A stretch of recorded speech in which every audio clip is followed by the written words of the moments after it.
അപ്പൊ നമ്മൾ എവിടെയാ പറഞ്ഞു നിർത്തിയത്? അതിന് നമ്മൾ തുടങ്ങിയില്ലല്ലോ. എന്നാ തുടങ്ങാം. നിങ്ങൾക്ക് ഒരുപാട് ഇങ്ങനെ നെഗറ്റീവ്സ് ഒക്കെ വരുന്നുണ്ടല്ലോ, അപ്പൊ അതൊന്നും കാണുമ്പോഴോ വിഷമം അങ്ങനെ ഒന്നും ഫീൽ ചെയ്യാറില്ല? പണ്ടൊക്കെ ഉണ്ടായിരുന്നു. സത്യം പറഞ്ഞ വിഷമം കൊണ്ട് ചത്താലോന്ന് വരെ തീരുമാനിച്ചതാ. അയ്യോ, എന്നിട്ട് എന്ത് പറ്റി? മരിച്ച പോസ്റ്റ്മോർട്ടം ചെയ്യലൊന്ന് പേടിച്ചിട്ടാ. ശരിക്കും ജാസി എന്ന് പറയുന്നത്, ജാസിക്ക് ആണായിട്ടിരിക്കാനാണോ അത് പെണ്ണായിട്ടിരിക്കാനാണോ കൂടുതൽ ഇഷ്ടം?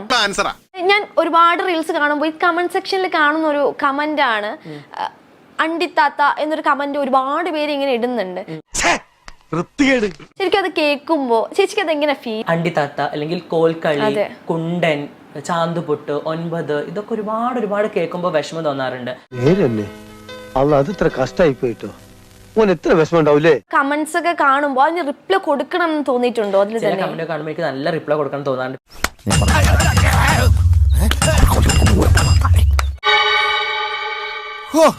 Next question. നിങ്ങളുടെ ഒരു സാധനം വലുതാകും ചെറുതാകും, എന്ത്? മനസ്സിലായി. തലകുത്തി നിന്നാൽ വലുതാകുന്നതാര്? തലകുത്തി നിന്നാൽ വലുതാകുന്നതാര്? ക്ലൂ തരാം, ഒരു നമ്പറാ. നമ്പറാണോ? ആ നമ്പർ എന്നോട് വേണ്ട മോളെ. 9 ആണോ 6 ആണോ? 6. അതെനിക്ക് ഇഷ്ടപ്പെട്ടില്ല ക്വസ്റ്റ്യൻസ്. 100% ഞാൻ യോജിക്കുന്നു. കറക്റ്റാണ്. കറക്റ്റാണല്ലേ? ചേച്ചിയുടെ എല്ലാ സർജറിയും കഴിഞ്ഞതാണോ? എങ്ങനെ?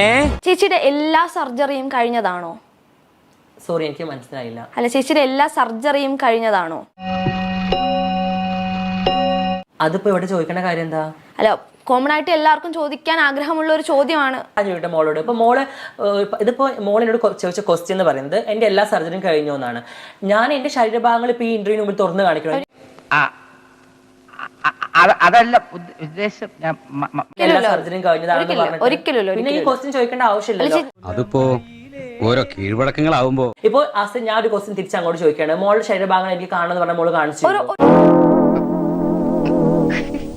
വേണ്ടായിരുന്നു. ഇത് എല്ലാവർക്കും ഡൗട്ട് ഉള്ള ഒരു കാണിച്ചാലാണോ നിങ്ങൾ അക്സെപ്റ്റ് ചെയ്യുന്നത്? ഒരിക്കലും എല്ലാവർക്കും ഉള്ള ഒരു ഡൗട്ട്. ഒരു ട്രാൻസ് പെൺകുട്ടി, അവളെല്ലാ സർജറിയും ചെയ്ത വ്യക്തിയാണ്. അവളോട് ഇപ്പൊ ഈ ക്വസ്റ്റ്യൻ ചോദിച്ചാൽ അവളെല്ലാ ഭാഗങ്ങളും കാണിച്ചു തരണോ? അത് വളരെ മോശമായി പോയി. എനിക്ക് ഇങ്ങനെയുള്ള ഇന്റർവ്യൂ തീർക്കാൻ ഒരു താല്പര്യമില്ല. പ്രത്യേകിച്ച് എനിക്ക് എന്റെ ജെൻഡർ ഐഡന്റിറ്റിനെ ക്വസ്റ്റ്യൻ ചെയ്യുന്ന ടൈപ്പ് ഓഫ് ഇന്റർവ്യൂ ചെയ്യാൻ എനിക്ക് താല്പര്യമില്ല. പറഞ്ഞു കണകുണ ചോദ്യങ്ങളും ചോദിക്കരുത്.